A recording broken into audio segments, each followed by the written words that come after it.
Some Premier League clubs are trembling as Sheikh Jassim nears Manchester United full takeover. They want a thorough investigation into his source of funds. But who exactly is Sheikh Jassim and what is his net worth? What are his sources of funds?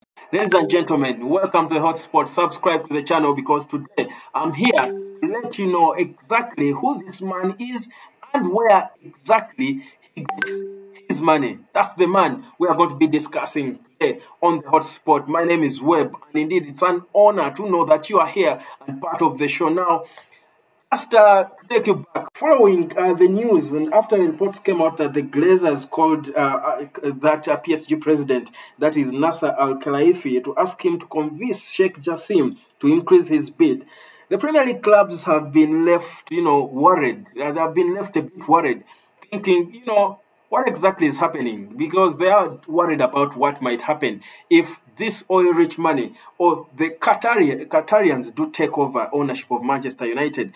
They do feel that would perhaps make them unplayable. The competition would be way ahead of the rest. I don't know why, because Manchester City, Newcastle, and also several other clubs do have oil-rich owners, but we have never seen this trembling happen the way it has. But, well, the latest, by the way, concerning that is Al-Khelaifi has come out and said he has nothing to do with this, Manchester United bid. He's concentrated on PSG. He's happy there. But as a man who has been around in the game, he's always good. He's always willing to advise anyone. In fact, he was recently at the watching Formula One, and some people he didn't even know and approached him, and he has advised them because there are big investors trying to add buy clubs in England, and they were asking about whether it's a good place to go and invest. So he says he has nothing to do with this deal, but whether he does or not, I'll tell you what, he's from Qatar, by the way. He's a big shot in Qatar, so certainly for me that's a lie, and the truth will be coming out. I think he has got a lot, or if not everything, to do with this deal, but it doesn't matter. Let's get proper into what we're here to talk about. Now, the Premier League clubs do feel concerned. A couple of them say, well, there's got to be a thorough investigation into the exact source of money for Sheikh Jassim, because do remember that Sheikh Jassim's final bid that came through on Wednesday was 6.5 billion US dollars. And this, they say, is a lot of money, first of all. And he said, it is said that it is him as a person bidding to own Manchester United. It was not a deal that is backed by the Qatar Sports Investment that we know, the famous Qatar Sports Investment that is headed by Al-Khelaifi. They say he does say it is him as an individual trying to own Manchester United. Now, that is something these people do not believe. They feel that this man is perhaps taking them for a ride, and he has got the Qatari government and the KSI investors coming and trying to stealthily take over Manchester United. Yet they feel it couldn't be right for the same owners, because they are literally the owners of Paris Saint-Germain. The same owners of PSG cannot be owning Manchester United.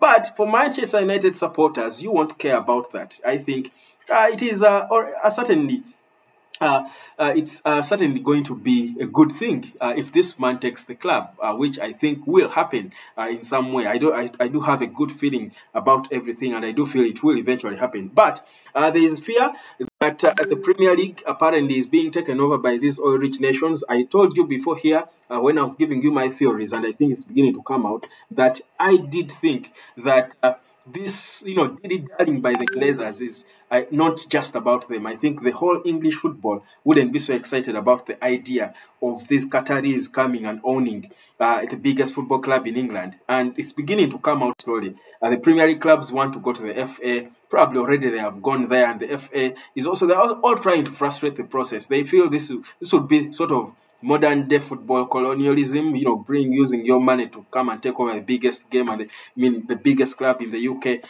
I didn't think exactly that you would drop them the right way, so I wouldn't be surprised. But nevertheless, let me tell you about this man. Who exactly is Sheikh Jassim? Who is he? And what is his net worth? And what are his sources of money? Now, let me tell you about him. Now, Sheikh Jassim is, first of all, he's Qatari. He's born in Qatar. His exact age is not known, but I think he's a man in his late 30s or early 40s. But his exact age isn't known. But He is a man born in Qatar. Currently, he's the chairman of the Qatar Islamic Bank. That's QIB, the Qatar Islamic Bank. He's the chairman of the Qatar Islamic Bank that was established in 1982, and it is the first Islamic financial institution in Qatar. It's a huge bank in Qatar. In fact, it is the biggest Islamic bank in Qatar. It's also the biggest Sharia compliant lender in Qatar. So by default, it's probably the biggest in the world, by default, I think. So it's huge. It controls over 53% of the market share when it comes to Islamic banking in Qatar, and 11% countrywide. So that's huge for a bank. It has branches in 31. They have 31 branches across the country. It employs over 5,000, between 5,000 and 1,000 employees. So it's huge. It's a huge bank in Qatar with a revenue of about 1.7 billion US dollars. That's how big that bank is. So he's a chairman of that bank. So certainly, you don't think he's a broke guy, do you? I don't think you would think a man who is the chairman of such a bank with the profile I've given you, don't think he's a broke guy. So that is one. That's one thing we need to know about him. He's a banker and he's a chairman of that bank. Two, secondly, about Sheikh Jassim, who is he? That's the question we are answering. Remember, the Premier League clubs did say they do want a thorough investigation into his exact sources of funds. And I'm making it easy for those who don't have the time to. Because I did my research and my investigations, I would say, for lack of a better word. And these are the findings. He's also a member of the Qatari royal family. That's the Qatar royal family. The royal family, they are called the House of Al Thani. That's how they are called. So that's the royal family, and he's a member of that royal family. So that's why his name is, the full name. His full name is Sheikh Jassim bin Ahmad Al Thani. He's a member of that royal family. So do I need to explain what it means to be a member of the Qatar royal family? I don't think so. I need to explain to you what that means. It means money. And I'll tell you more in details about how rich this royal family in Qatar is. So I don't think I need to give you details of what that means. I think by default, knowing that someone is a member of the Qatar royal family, you know what that means. The royal family of Qatar are the founding fathers of Qatar. So his great-great-grandparents are the founding fathers of Qatar. So he is certainly a huge man. Yeah? Let's go on. Besides that, he is someone who grew up in the UK. He spent a lot of time in the UK because his father, who I'll talk about in a bit, has got a lot of property in the UK. That's why he was actually HBJ. He was nicknamed the man who bought London. But I'll tell you more about his father. But the father, who we're going to talk about in a bit, comes from this royal family. And this royal family together is worth about, let me just break down to you the net worth of this royal family. The royal family is worth a whopping 275 billion pounds. The father alone is worth 1.2 billion dollars, but the royal family of Qatar as a whole, that family I showed you, is worth 275 billion pounds. So the Premier League clubs are trying to understand the sources of funds for this man. I think they need to know a little bit about his profile. Now that's a bit of his background and who he is. But let's get again back to understand him as a person. Like I said, he spent his youth time in the UK, and he did go, studied in the Royal Military Academy in Sandhurst, and he graduated as a cadet, and that was after he left Dorset, because he stayed in Dorset for a bit. That's in the UK. But he started in the Royal Military Academy in Sandhurst. It's big. It's a massive military academy. I think most of the sons and the sons of certain military, presidents, I do go there and study there in that. I think it's one of the biggest military academies in the world. So that's the academy he did go to and study there in the UK. Yeah? So meaning, chances are he probably owns a UK passport, because he was there for quite some time, and his dad, like I told you and like we're going to find out, does own a lot of property in London, in the UK. He says he has been a Manchester United supporter all his life, and that's a photo of him of course, it was released, but there are reservations about, the authenticity of the photo. Because some people were calling it a photoshopped one and stuff. But it is if for someone who stayed in the UK, and that's a known thing. It's not. You can't be a surprise that he would be an ardent supporter of Man United. In fact, it is said that he watches Man United games, and even in their, weekly five-a-side games, he puts on Manchester United jerseys. So that's the man there, the taller guy in red in the team viewer jersey. That's the photo that was released by, I think, his team, their spokesman and what. But of course, there are reservations about how real it is and whether it's photoshopped or not. But that's the man right there. So he is a Manchester United supporter. Now let's talk about his dad. His dad, and this is the man. That's his dad. His name is Mr. Sheikh Hamad bin Jassim bin Jabbar Al Thani. That is the man nicknamed HBJ, the man who bought London. Filthy rich guy. That's his father. His father alone is worth about close to 2 billion US dollars. That's his father alone. He's a multi-billionaire. And he's, like I said, he owns a lot of property in London. He was a former prime minister of Qatar from 2007 to 2013. That's Sheikh Jassim's father. That's the man. Prime Minister of Qatar from 2007 to 2013. He's gave, a few years ago, he gave Prince Charles, that's the Prince of England, he gave him, Prince Charles, 2.6 million pounds in cash in a series of visits. This was for charity. It was said he gave it to him for charity. That's him. That's not photoshopped. It's a real photo of him in the palace in the UK. He visited Prince Charles several times, and he handed him cash of 2.6 million pounds in cash. And that money, they say, was clean money, and it was offered to charity, the prince's charity organizations and funds and stuff.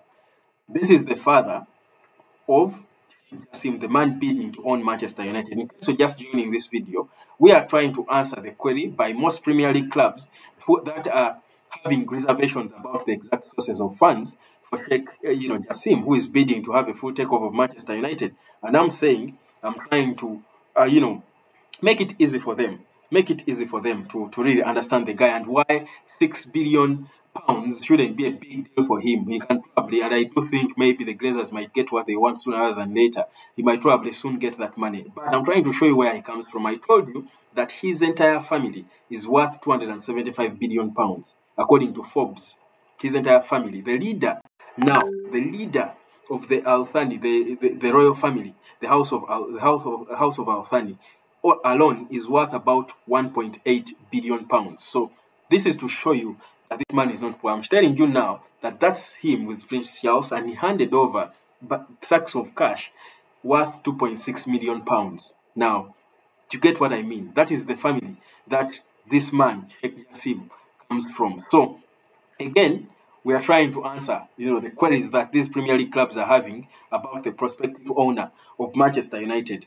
Going back to his father is a former chairman of the Qatar Investment Authority, that is QIA, which is the owner of the Qatar Sports Authority, who are the owners of PSG. So that is where he, the talk of, Al Khalifa. Remember, I told you Al Khalifa is the Nasser Al Khalifa is the president of PSG, but he's distancing himself from this, Manchester United deal. Of course, it was said it was a joke and stuff. So, this man, the president, is the president, but the father of Sheikh Jassim is, and that's probably why the Glazers thought about calling Al Khalifi. I think probably they had dealt with him before, and before even all this came up. So that's why they were comfortable calling him. I think in their engagements, I mean, he's the chairman of the European, whatever football council and stuff and all. So probably as Glazers, owners of Manchester United, they could have met with Al Khalifi, and why they had his number. That's why they called him to try and convince him to, increase money and his bid and stuff. But the father of Sheikh Jassim was the boss of the Qatar Investment Authority, who are the owners of the Qatar Sports Authority, that owns PSG. That is so, literally, the father is like a former boss of Al Khalifi. You understand? This is to try and give you a clear picture of who this guy is. There's nothing to hide of who this guy is and where he could get his money from. So by the mere fact, I think the profile I've given here alone for now tells you that this man comes from money, from a filthy rich family. So back to him again, to Jassim. I've been telling you about his father, who he denied before being involved in the running of PSG because he left the job as the head of Qatar Investment Authority, back then. So he sort of denied it, saying for him he's not involved in the club. But back to Jassim, he's a lifelong fan of Manchester United. In fact, his 9-2 foundation, that is the foundation that was started to see through and complete the purchase of Manchester United, apparently was formed after it was an idea from the class of 1992, the famous class of 1992 that went on to win the treble that Man City are attempting to win later tonight. So that's a class of 92 that had David Beckham, Phil Neville, name the Gary Neville, and all these, and Paul Scholes, Ryan Giggsy, and all. So that class of 1992, the famous Sir Alex Ferguson class, he named his that company that was to see through the purchase of Manchester United after that famous 1992 class. That's why it's called the 9-2 Foundation. So that's why that's how passionate, that's how close I think he is to Manchester United. So that is the man we are talking about. That is what at least is known about him. His son, he's from the royal family of Qatar. I don't think you want to ask whether the royal family of Qatar can afford £6 billion to buy a club.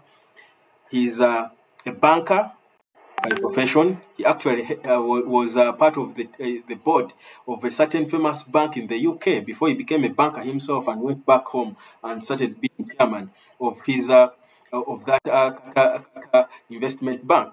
But he was before a part of the investment bank, a board member at one of the world's biggest investment banks called Credit Suisse, which he was part of as a board member before going back and becoming a banker himself, and then going back to Qatar to be, the president and or chairman of the board of the Qatar Investment Bank. So that's what we know about Sheikh Jassim, the man who tabled a very interesting and very good-looking, amazing bid to buy Manchester United. So the Premier League clubs that have been asking about him probably need to see this video to know who this man is. And for me, it's my job here to come in and tell you about this man and this bid and how I think he's the right man to take Man United. Now, for me, and here's the thing, whether Qatar, and clearly, the Qatar government and whatever you call it, Qatar Investment Authority, Qatar Sports and what have you, are certainly involved, because this is a royal thing. It's a royal, the guy is part of the royal family. So certainly, without a doubt, without a shadow of a doubt, he will get the backing of his family. Is that a problem? If he says, if I come out here and I say I can afford to buy, that car, but I come from a rich family, a royal family, a known rich family. What business do you have saying what are the exact sources of money for you to buy the team? I'm saying my family has the money, I have the money. So for me, whether it's Qatar and or not, these are, I think, cases of some of these English clubs trying to be timid. They are, like I said in my opening remarks, or my opener saying, my intro, saying that they are trembling at the idea of Manchester United being owned by all rich people. If Man City could achieve what they have achieved, what about Manchester United? So probably that's the fear. But that's where football has gone. I told you, now you've got to buy trophies. It's survival for the fittest. If you lag behind, what is happening will happen to you. What is happening to United right now will happen to you even worse. So for me, there's nothing to worry about. There's nothing to hide. That is what we know about the man who is attempting to buy Manchester United, Sheikh Jassim. Thank you. This is the Hotspot. Subscribe to the channel, and of course, let's keep conversing and talking Manchester United and all the hottest news.